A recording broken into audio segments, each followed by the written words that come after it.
శ్రీ శివాభ్యాం నమః. భ్రమరాంబ సమేత మల్లికార్జునాయ నమః. ఎందుకు ఈ విధంగా మనం చెప్పాలంటే మన యొక్క భారతదేశం అంతా కూడా మధ్యస్థానం అంటుంటారు, నాభిస్థానం. అదే మనకు శ్రీశైలం కనుక అందుకనే ఎటువంటి పంచాంగంలో చూసినా, ఎటువంటి విధానాల్లో మనం చూసుకున్నా, ఎవరి దగ్గరికి పండిత దగ్గర వెళ్ళినప్పటికీ కూడాను శ్రీశైలం వెళ్ళి రండి, మీ యొక్క పాపలని తొలుగుతాయని చెబుతుంటారు. అటువంటి కార్తీక మాసంలో చాలా పవిత్రమైంది కనుక మనం ఎన్నో వీడియోస్లో చెబుతున్నాం కనుక పరమేశ్వర యొక్క విశిష్టత గురించి మీరు చూడవచ్చు.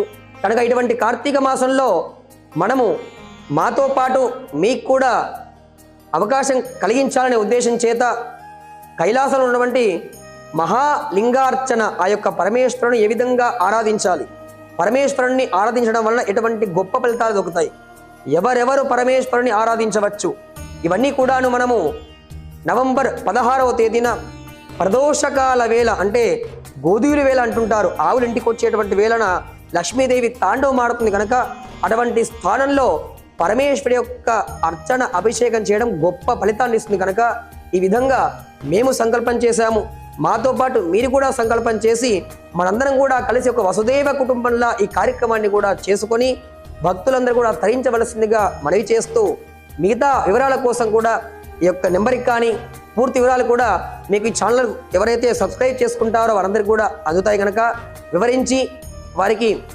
ఫోన్ ద్వారానే కావచ్చు, మిగతా మీరు ఒక మెసేజ్ పెట్టినా వాళ్ళు స్పందిస్తారు. ఎందుకంటే 24 అవర్స్ మేము ఈ భక్తి ఛానల్ కోసమే మేము ఆరాధిస్తున్నాం. కనుక ప్రతి ఒక్కరు కూడా వీడియో చూసి మీరు కూడా ఈ యొక్క మహాలింగార్చన మహోత్సవంలో పాల్గొని మీరు జీవితాన్ని కూడా సార్థకత చేసుకోండి.